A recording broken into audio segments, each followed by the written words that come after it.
उसे अचानक पता चला कि बॉस के पास अभी भी एक तांगसान के टैंगसान का है। यह देखने के बाद लड़का आश्चर्यचकित रह गया कि ये तांगसान का भी असली था। लड़के का दिल तुरंत खुशी से झूम उठा। उसने सोचा कि देवी के सामने खुद को साबित करने का एक और मौका मिला है। अगले ही पल लड़के ने इसे उसी कीमत पर खरीद लिया और पास खड़ी लड़की लड़के की पारखी नजर से तुरंत प्रभावित हो गई। उसे विश्वास नहीं हुआ कि लड़का बस एक नजर में बता सकता था कि चीज असली है या नकली। जब वे दोनों वापस जाने की तैयारी कर रहे थे, तभी एक स्टॉल पर रखी पेंटिंग ने लड़के का ध्यान खींचा। लड़के ने तुरंत पहचान लिया कि स्टॉल पर रखा हुआ जून 28 घोड़ों का चित्र असली था। उसने तुरंत मालिक से पूछा कि इसकी कीमत कितनी है, लेकिन मालिक ने कहा कि यह सिर्फ 100 रुपये का है। लड़का हैरान था कि मालिक को इतनी अच्छी चीज की पहचान नहीं है। उसने बिना किसी सवाल के पैसे निकाले और उसे खरीद लिया। उसके बाद वे दोनों प्राचीन वस्तुओं की दुकान पर वापस आ गए। लड़के ने अभी अभी खरीदे गए दोनों खजाने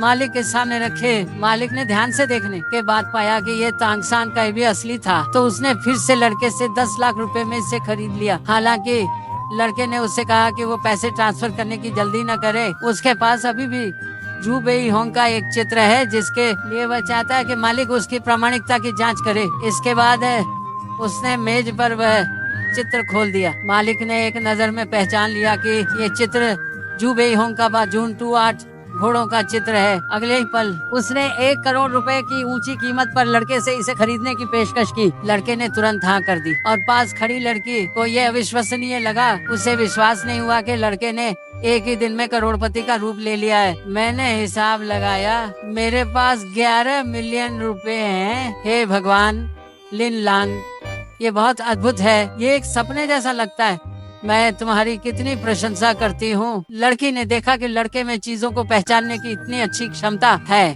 तो उसने भी लड़के के साथ अमीर बनने का फैसला किया। बाहर निकलने के बाद उसने लड़के को अपना इंतजार करने के लिए कहा। इसके बाद वह प्राचीन वस्तुओं के स्टॉल पर गई और ढेर सारे गहने खरीद लाई। फिर वे दोनों एक होटल में गए और एक कमरा किराए पर लिया। इसके तुरंत बाद लड़की ने अभी अभी खरीदे हुए गहने निकाले और लड़के से पूछा कि क्या वे असली हैं या नकली।